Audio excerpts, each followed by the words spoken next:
सब्ब साहुन। ऐसो पंचन मुक्कारो सब्ब भाव प्रणासनो मंगलानं च सब्बे सिंह परमं हवै मंगलम्। जय जगजीव जोनि ज्ञानो जगगुरु जगानंदो जगनाओ जगबंधु जय जगप्रियामहो भयवम्। ओंकारं बिंदु संयुक्तं नित्यं ध्यायन्ति योगिनः कामदं मोक्षदं चैव ओंकाराय नमो नमः। अर्हन्तो भगवन्त इंद्रमयिता सिद्धाश्च सिद्धि स्थिता आचार्या जिनशासनोन्नतिकरा पूजा उपाध्यायका। श्री सिद्धांत सुपाठका मुनिवरा रत्नत्रयाराधका। पंचैते परमेष्टिनः प्रतिदिनं कुर्वन्तु वो मङ्गलं कुर्वन्तु नो मङ्गलम्। अज्ञानतिमिरन्दानां ज्ञानाञ्जनशलाकया नेत्रमुन्मीलितं येन तस्मै श्रीगुरुवे नमः। तस्मै सद्गुरुवे नमः।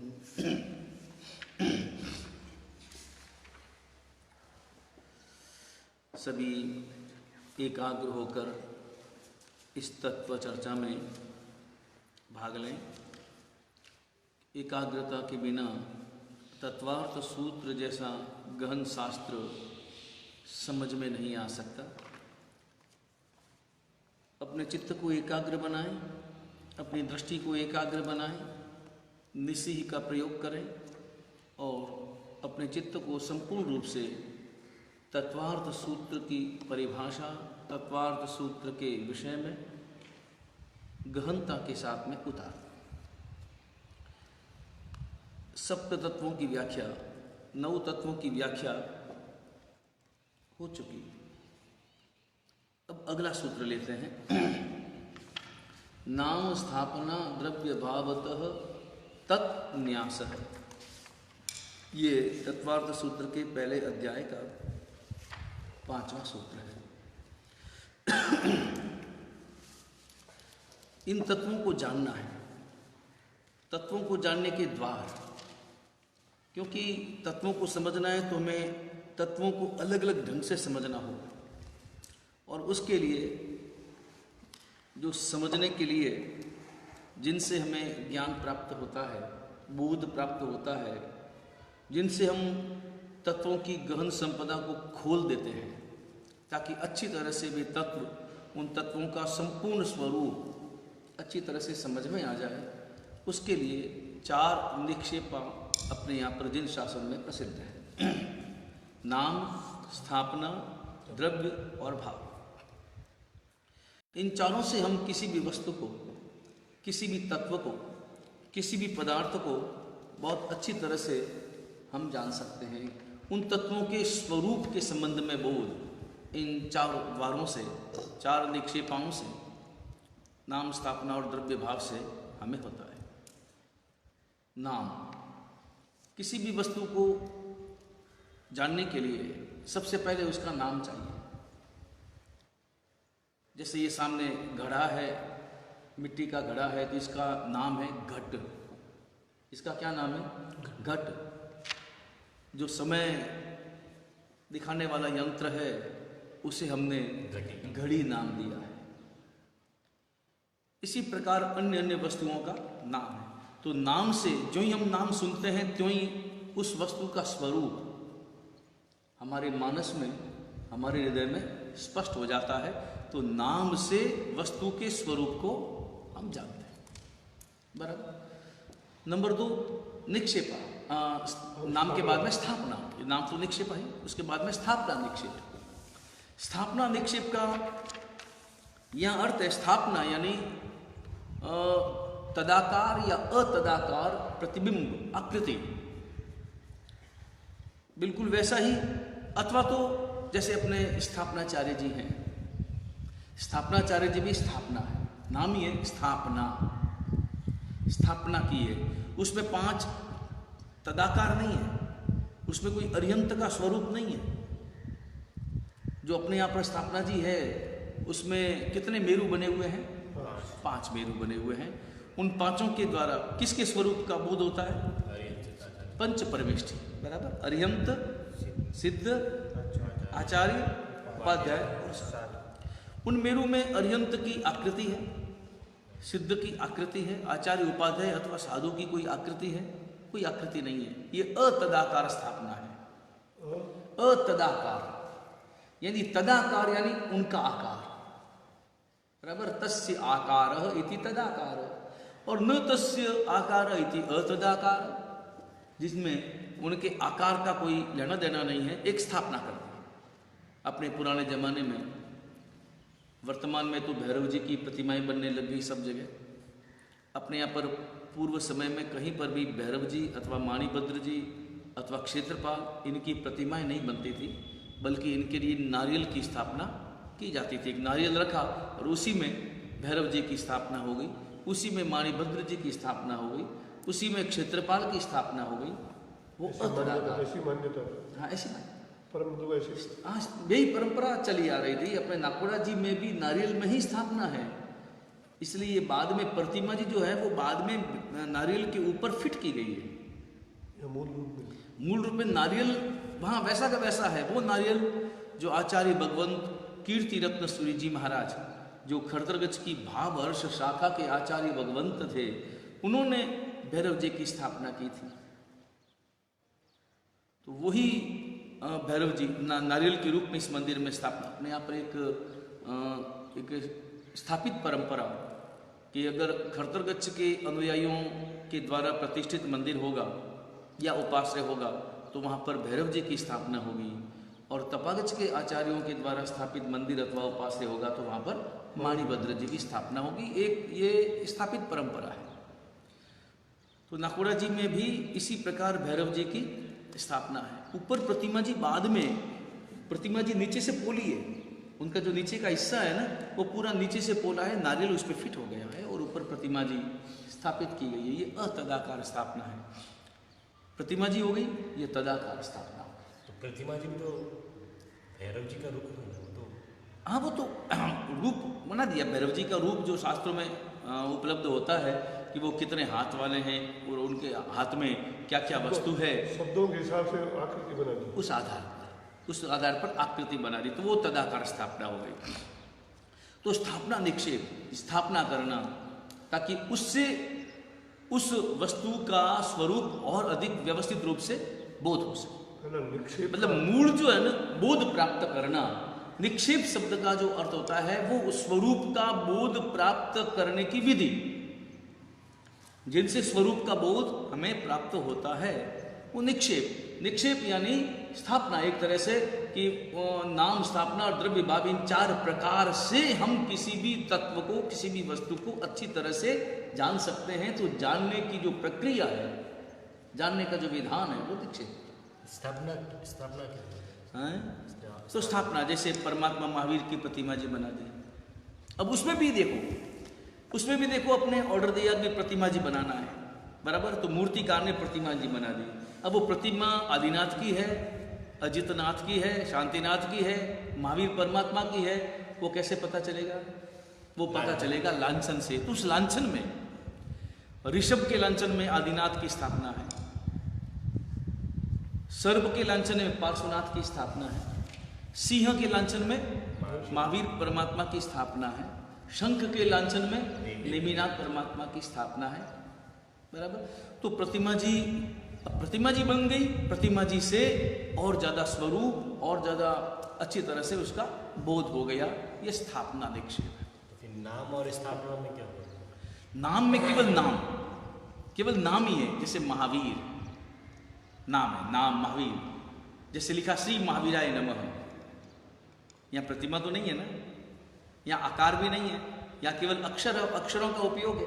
तो श्री महावीराय नमः ऐसा शब्द सुनते ही, ऐसा नाम सुनते ही हमारे हृदय में परमात्मा महावीर का व्यक्तित्व, परमात्मा महावीर की तस्वीर, परमात्मा महावीर का स्वरूप स्पष्ट होता है कि नहीं? ये नाम निक्षेप।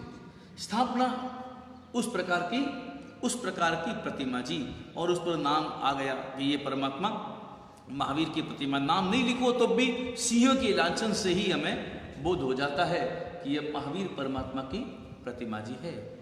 तो तो ये मतलब नाम से हम किसी भी तत्व को जानते हैं। नंबर 2, स्थापना से किसी भी तत्व को हम अच्छी तरह से जान सकते हैं। उसके बाद में द्रव्य और भाव। ये द्रव्य और भाव जो निक्षेपा है ये काल बोधक है, इससे काल का बोध होता है। द्रव्य निक्षेप, इसका अर्थ होता है कि वर्तमान में वैसा नहीं है, लेकिन अतीत में और भविष्य में वैसा होगा। उस आधार पर द्रव्य निक्षेप काम करता है। उदाहरण के लिए जैसे ये घड़ा है, ये घड़ा है, इसका अतीत क्या है? मृत पिंड। इसका भविष्य क्या है? ठीक रे। इसका भविष्य क्या है? ठीक रे। तो मृत पिंड और मृत पिंड के साथ साथ ठीक रे, ये क्या चीज है? यह द्रव्य घट है। ठीक है भी क्या हिंदी शब्द है? हाँ, ठीक रहा, हिंदी शब्द मारवाड़ी शब्द नहीं, उसको कह सकते हैं घड़े के टुकड़े। अन्यथा ठीक रे शब्द हिंदी भाषा में मान्य है, इसलिए हिंदी भाषा के साहित्य में ठीक रहा शब्द उपलब्ध होता है। वहाँ अब अलग अलग राज्यों में अलग अलग शब्दों का प्रयोग भी होता होगा। और बहुत बार ऐसा होता है कि साहित्य एक ऐसी चीज है, भाषा एक ऐसी चीज है जिसमें देशी शब्दों की उपस्थिति अनिवार्य हो जाती है। क्योंकि अब ठीक रहा, घड़े के टुकड़े, हाँ, इसके लिए अन्य और क्या शब्द है? हैं? इसके लिए अन्य अपन क्या शब्द खोजेंगे? तो ठीक रहा शब्द जो है वो हिंदी भाषा को स्वीकार करना पड़ेगा, ये देशी नाम है। ठीक रहा टुकड़े, हाँ, घड़े के, एक घड़ा टूट गया, घड़ा तो छोटे छोटे पीस हो गए, उनको क्या कहेंगे? हैं? हाँ, जो घड़े के टुकड़े तो लंबा चौड़ा शब्द हो गया। टुकड़े बोलते हैं, ठीक है हाँ, मारवाड़ी बोलते हैं। इसकी बजाय ठीक है, बर्तनों को ऐसे बोलते हैं, बर्तन के। बराबर। तो अपन वो जो ठीकरे हैं, उन ठीकरों को क्या कहेंगे? उन ठीकरों को घट तो कह नहीं सकते, लेकिन कहेंगे वो है तो घटी, क्योंकि अतीत में वो घट था, अतीत में वो घट था, इसलिए उसको कहेंगे द्रव्य घट। ये द्रव्य निक्षेप है जिसमें भूत और भविष्य के आधार पर वर्तमान के लिए शब्द का प्रयोग किया जाता है। मतलब भूत में जैसे मृत पिंड है, उसको भी हम कहेंगे द्रव्य घट, और ठीकरों को भी कहेंगे हम द्रव्य घट। बराबर, ये द्रव्य है। उदाहरण के लिए जैसे चलो अपन इसमें देखें, सैनिक महाराजा। बराबर, सैनिक महाराजा जो है वो वर्तमान में कहाँ है? नरक में। पक्का? सैनिक महाराजा कहाँ है? तो सैनिक महाराजा कहाँ गए नरक में? कब गए सैनिक महाराजा नरक में? सैनिक महाराजा का जीव गया, सैनिक महाराजा तो वही रह गए। सैनिक महाराजा को तो वही अग्नि संस्कार हो गया उनका तो। बराबर, तो शरीर का नाम था ना सैनिक, आत्मा का नाम क्या था?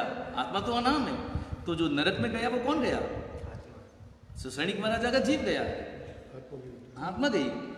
तो उस अपेक्षा से अभी, हाँ, सैनिक महाराजा ने अपने उस वर्तमान जीवन में, सैनिक महाराजा के जीव ने जब सैनिक पर्याय को प्राप्त किया, उस पर्याय में कर्मबंधन किया।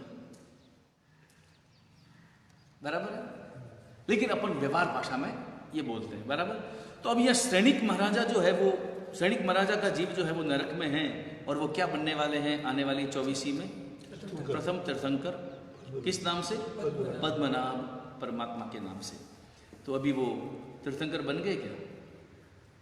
अभी तो उनको नरक का आयुष्य भोगना है। उसके बाद में जब नरक का आयुष्य पूर्ण होगा, उसके बाद में वे जन्म लेंगे, उसके बाद में वे साधना करेंगे, ज्ञाति कर्मों का क्षय करेंगे। तीर्थंकर गोत्र बांधेंगे तब? तीर्थंकर गोत्र तो उन्होंने बांध लिया, उसको आकृति दी, मतलब देंगे ना उसको स्वरूप। तीर्थंकर गोत्र तो उन्होंने बांध लिया ना। अब तो उनको क्या करना है? तीर्थंकर बनना है। हाँ, बनने के लिए साधना जो होगी वो, उसके बाद में वो तीर्थंकर कहलाएंगे ना। अभी तो नहीं, तो भावी तीर्थंकर है ना। तो भावी तीर्थंकर को भी हम द्रव्य तीर्थंकर, ये द्रव्य निक्षेपा से उनको तीर्थंकर कहेंगे। हाँ, तो द्रव्य निक्षेपा के आधार पर उनको तीर्थंकर कहेंगे, और द्रव्य निक्षेपा के आधार पर उनको हम वंदना करते हैं। तो नाम, अब यहाँ पर एक बात, नाम से भी जुड़ सकते हैं ना, नाम से भी तो वो स्थापित होती है। कैसे? नाम स्थापना। हाँ, तो नाम में पद्मनाभ, हाँ, नाम में पद्मनाभ। लेकिन अभी यहाँ पर एक प्रश्न हो सकता है द्रव्य बीच में कैसे आया? कि अपने आप ये 4 निक्षेप जो है ना, द्रव्य, नाम स्थापना, द्रव्य भाव, ये मंदिर मार्गी, स्थानकवासी, तेरापंथी, दिगंबर सभी मानते हैं। लेकिन स्थानकवासी तेरापंथी में अंतर क्या है कि वो ये उनका ये कहना है कि केवल भाव निक्षेप ही पूजनीय है, नाम स्थापना द्रव्य पूजनीय नहीं है। बराबर? क्यों? इसकी व्याख्या समझ लेते हैं। अब ये द्रव्य निक्षेप समझ में आ गया। इसी प्रकार भूत, इसी प्रकार जैसे मान लो भी वर्तमान में परमात्मा महावीर, अतीत में वो मरीचि की पर्याय में थे, मरीचि की पर्याय में थे, तब भी वे द्रव्य तीर्थंकर थे, द्रव्य निक्षेपा के आधार पर वो तीर्थंकर थे। तो अब यहां पर भाव निक्षेप कहेंगे। भाव निक्षेप का मतलब होता है वर्तमान। द्रव्य निक्षेप में भूत और भविष्य, और भाव निक्षेपा में वर्तमान। वर्तमान उस तत्व की वर्तमान जो अवस्था है वो भाव निक्षेप। उससे जो बोध प्राप्त होता है वो, जैसे मान लो एक घट के विषय में, घट नाम लिख दिया घट, उसको क्या कहेंगे? नाम निक्षेप। घट की स्थापना कर दी, घट का आकार बना करके, घट का आकार बनाया, वो क्या है? स्थापना निक्षेप। घट का आकार बना दिया, ब्लैक बोर्ड पर बनाते ना आकार, घट का आकार समझाने के लिए, बच्चों को समझाने के लिए, ये घट का आकार। मृत पिंड है और ठीक रहे, उनको क्या कहेंगे? द्रव्य निक्षेप के आधार पर घट। बराबर? और घड़ा है तैयार सामने, उसको कहेंगे भाव निक्षेप। तो घट में ये घट गए। तो स्थापना और भाव में क्या फर्क है? स्थापना निक्षेप और भाव निक्षेप। स्थापना में केवल आकार है, आकार है। घट में तो घट है पूरा। स्थापना में जैसे ब्लैक बोर्ड पर तुमने घट का आकार बना दिया, चित्र बना दिया, घट का चित्र बनाया, परमात्मा की प्रतिमा है, वो स्थापना निक्षेप। हम स्थापना निक्षेप। स्वयं परमात्मा, स्वयं परमात्मा, वो भाव निक्षेप। परमात्मा में कैसे घटाएंगे? परमात्मा का नाम, नाम निक्षेप। परमात्मा की प्रतिमा, परमात्मा का चित्र, परमात्मा की आकृति, वो स्थापना निक्षेप। बराबर? परमात्मा की पूर्व अवस्था, उसको क्या कहेंगे? द्रव्य निक्षेप। द्रव्य निक्षेप। और परमात्मा की वर्तमान अवस्था, वो कहलाएगी भाव निक्षेप। अब यहां पर जो एक गंभीर प्रश्न है वो है कि भाई स्थानकवासी तेरापंथी ये मत अपना प्रस्तुत करते हैं कि भाव निक्षेप ही पूजनीय है। पूज्य कौन? केवल भाव निक्षेप पूजनीय है, नाम स्थापना द्रव्य पूजनीय कैसे हो सकते हैं? केवल भाव ही पूजनीय। किसी का नाम अगर पूजनीय है तो किसी लड़के का नाम रख दिया महावीर, तो क्या उसकी पूजा करेंगे? किसी लड़के का नाम रख दिया, किसी लड़के का नाम रख दिया पारस कुमार, पारसनाथ, ऋषभ कुमार, तो क्या हम उनकी पूजा करेंगे? तो नाम निक्षेपा पूजनीय नहीं है। तो उसके उत्तर में शास्त्रकार भगवंत फरमाते हैं कि जिस वस्तु का, ये ध्यान से सुनना, जिस वस्तु का या जिस तत्व का भाव निक्षेप पूजनीय है, उस वस्तु या उस तत्व का नाम भी पूजनीय है, स्थापना भी पूजनीय है और द्रव्य भी पूजनीय है। प्रश्न का समाधान? वापस एक बार। जिस वस्तु या जिस तत्व का भाव निक्षेप पूजनीय है, जिसका, उनका नाम, स्थापना, द्रव्य तीनों ही निक्षेपे पूजनीय है। जैसे भगवान महावीर। अब भगवान महावीर हम किसको कहेंगे? भाव निक्षेपा के आधार पर भगवान महावीर किसको कहेंगे? तीर्थंकर परमात्मा, वो महावीर जो समवस्त्र में विराजमान है, जिन्होंने केवल ज्ञान प्राप्त कर लिया है, जिन्होंने तीर्थ की स्थापना की है, वो परमात्मा महावीर है। वो हमारे लिए पूजनीय है कि नहीं? वो पूजनीय है। तो उन्हीं परमात्मा का नाम, किसी लड़के का नाम नहीं, उन्हीं परमात्मा के लिए लिया गया उन्हीं का नाम या उन्हीं की प्रतिमा स्थापना, उनकी आकृति, वो भी पूजनीय है। तो उनकी जो पूर्व अवस्था है, द्रव्य निक्षेप है, वो भी पूजनीय है। इसी आधार पर तो जिस समय में परमात्मा महावीर का जन्म होता है, इसी आधार पर, महावीर का जन्म तो बहुत बाद में मरीचि ने अभी तक न तो तीर्थंकर नाम कर्म का निकाचन किया था, कुछ भी नहीं किया था, न वैसी साधना की थी, केवल आदिनाथ परमात्मा को अपने ज्ञान में मरीचि की होने वाली जो पर्याय है वो दिखी थी, और उस आधार पर उन्होंने उस पर्याय का विवेचन किया था।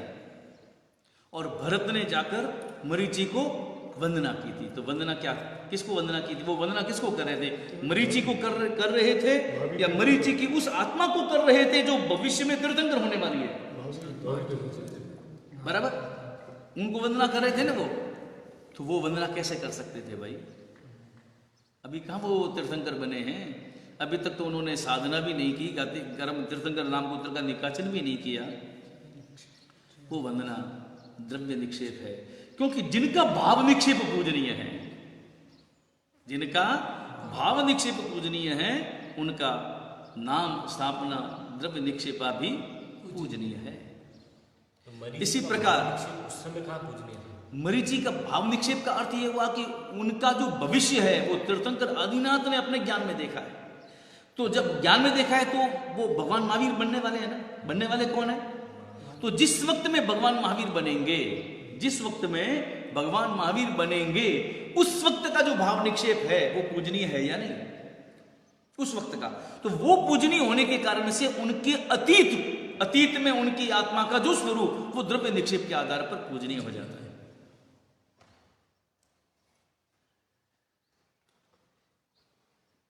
वो पूजन इसी आधार पर उन्होंने पूजा की। उनकी अपेक्षा से भविष्य,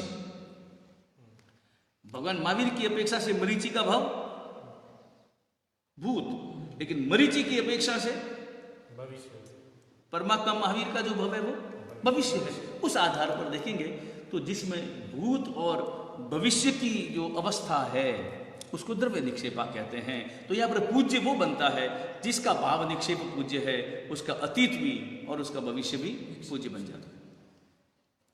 बराबर। अब उसी उदाहरण पे जिस वक्त में परमात्मा महावीर का जन्म होता है, और जन्म होते समय इंद्र महाराजा कहाँ लेकर के जाते हैं? मेरू पर्वत पर लेकर के जाते हैं, और वहाँ मेरू पर्वत पर अभिषेक करते हैं। और सबसे पहले अभिषेक तो बहुत बाद की बात है, जो ही परमात्मा का च्यवन होता है, माँ के गर्भ में आते हैं, तभी इंद्र महाराजा शक्रस्तव के द्वारा, नमुत्थुणुम के द्वारा परमात्मा की प्रार्थना करते हैं। तो उसमें कहीं भविष्य काल का प्रयोग नहीं है। नमुत्थुणुम अरिहंताणम भगवंताणम लिखा है, अरिहंत परमात्मा को मैं नमस्कार करता हूँ। तो वो अरिहंत कहाँ बने अभी?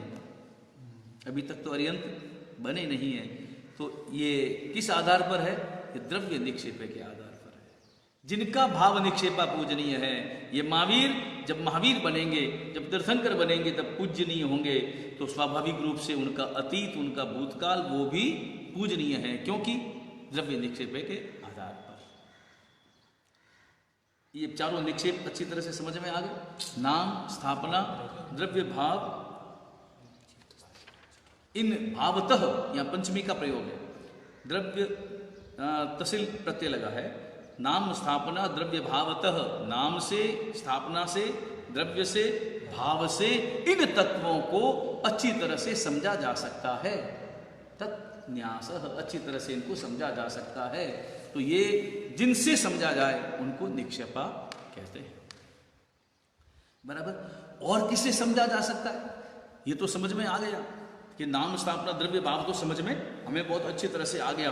और भी कोई ऐसे तत्व हैं जिनसे अच्छी तरह से ज्ञान हो सकता है, बोध हो सकता है, क्योंकि तत्वों का ज्ञान प्राप्त करना है और तत्व बड़े गंभीर हैं। जीव, अजीव, आश्रव, बंध, संवर, निर्जरा, मोक्ष, ये जो तत्व हैं, इन तत्वों को सर्वांगीण रूप से हमें समझना है। तो उसके लिए और कोई रास्ता है? तब बताते हैं कि प्रमाण नयई अधिगमः। प्रमाण नयई अधिगमः। अधिगम यानी ज्ञान। क्या किससे होता है? प्रमाण से और नय से। अब यहाँ पर अगर कोई संस्कृत का जानकार है तो वो प्रश्न तुरंत करेगा कि प्रमाण और नय, जैसे 3 शब्दों का प्रयोग है ना इस सूत्र में, प्रमाण, नय, अधिगम। प्रमाण और नय, इन दोनों शब्दों के साथ में क्या लगाया है? तृतीया बहुवचन। कौन सी विभक्ति है? विभक्ति कौन सी है? विभक्ति तृतीया है। वचन कौन सा है? बहुवचन। विभक्ति तृतीया है और वचन कौन सा है? बहुवचन। तो यहाँ पर संस्कृत भाषा जो है, संस्कृत व्याकरण वो स्पष्ट रूप से कहता है कि एक के लिए एक वचन, दो के लिए द्विवचन और दो से अधिक के लिए बहुवचन। बराबर। अंग्रेजी भाषा में दो ही वचन चलते हैं, कौन से? एक वचन और बहुवचन। हिंदी भाषा में भी दो ही वचन चलते हैं, एक वचन और बहुवचन। लेकिन संस्कृत भाषा में तो तीन वचन चलते हैं, एक वचन, द्विवचन और बहुवचन। हिंदी में द्विवचन भी चलता है। हिंदी में द्विवचन नहीं है, व्याकरण की अपेक्षा से हिंदी में द्विवचन नहीं है। वहां पर जैसे क्रिया में एक वचन में होता है, बहुवचन में होते हैं, दो के लिए दो होते हैं, वहां अलग अलग आपको द्विवचन में करना दो पड़ेगा। होता है नहीं होता है। और यहां पर भवती एक वचन होता है, भवतः दो होते हैं, दो लगाने की जरूरत ही नहीं है, भवतः का इसका मतलब दो,